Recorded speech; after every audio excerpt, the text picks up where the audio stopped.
भक्तों, जब कार्तिक मास के इस पावन समय में आमला नवमी आती है, तब भगवान शंकर स्वयं भूत भावन भूतेश्वर स्वरूप में भगवान श्री हरि नारायण की आराधना करते हैं। कहा गया है महाराज कि आमला नवमी के दिन भगवान श्री हरि विष्णु आमले के वृक्ष की पत्तियों पर शयन करते हैं और उसी समय भगवान शंकर उनका अनुमोदन करते हैं। तब श्री हनुमान जी महाराज स्वयं पधारते हैं और देवताओं सहित भगवान के चरणों में वंदन करते हैं। जब देव सोनी एकादशी के दिन भगवान श्री हरि शयन से जागते हैं, नेत्र खोलते हैं, तो स्कंद पुराण, विष्णु पुराण, पद्म पुराण, अग्नि पुराण, जितने भी पुराण उठाकर देख लीजिए महाराज, हर जगह पहला वर्णन कार्तिक महात्म्य का ही मिलता है। जब भगवान नारायण देव उठनी एकादशी के दिन नेत्र खोलते हैं, तो सोचिए महाराज, उस क्षण पर ब्रह्मा, विष्णु, महेश, लक्ष्मी जी सबके सब उनके सामने खड़े रहते हैं, पर भगवान श्री हरि नेत्र नहीं खोलते। कब तक नहीं खोलते? जब तक भगवान शंकर अपने ही मुख से श्री हरि का गुणगान नहीं गाते, तब तक श्री हरि की आंखें बंद रहती हैं। जब महादेव के डमरू का नाद होता है, तब भगवान श्री हरि मुस्कुराकर नेत्र खोलते हैं। यही वह क्षण है महाराज, जब पूरे ब्रह्मांड में मंगल की ध्वनि गूंजती है। अब ध्यान दीजिए, आमला नवमी का यह दिन केवल व्रत का नहीं बल्कि साधना का दिन है। स्कंद पुराण में स्पष्ट कहा गया है कि कार्तिक मास के इस नवमी तिथि पर आंवले के वृक्ष का पूजन, दान और दीप दान करने से अनंत गुना फल प्राप्त होता है। महाराज, चाहे आप उपवास न करें, चाहे पूजा न कर सके, पर इस दिन एक कार्य अवश्य करें।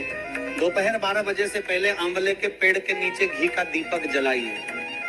फिर उस आंवले के वृक्ष की डाली में से थोड़ी सी छाल अपनी चींटी उंगली और अंगूठे से उतारकर अपने पल्लू में गिराइए। फिर उस छाल को लाल कपड़े में हल्दी के साथ बांधकर अपनी तिजोरी, अपनी अलमारी या बरकत के स्थान पर रख दीजिए महाराज। स्कंद पुराण कहती है, जिसने आंवला नवमी के दिन ऐसा किया, उसके घर में कभी बरकत की कमी नहीं होती, उसके घर में कभी धन संपदा की कमी नहीं होती, उसके घर में धन, वैभव और सत्ता दिन दूनी रात चौगुनी बढ़ती है महाराज।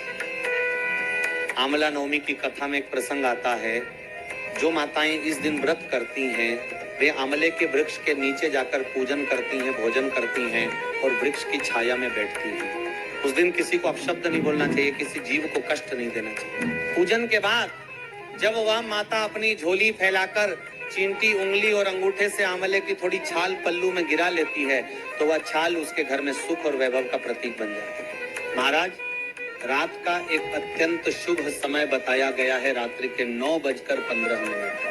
जो व्यक्ति रोग से ग्रसित है, हॉस्पिटल में है या किसी भारी बीमारी में फंसा हुआ है और रोग छूट नहीं पा रहा, उसके लिए यह समय अत्यंत शुभ है। उस समय शंकर भगवान के शिवलिंग पर आंवले के जल से अभिषेक करें। जो व्यक्ति बीमार है, उसका नाम लेकर अभिषेक करें।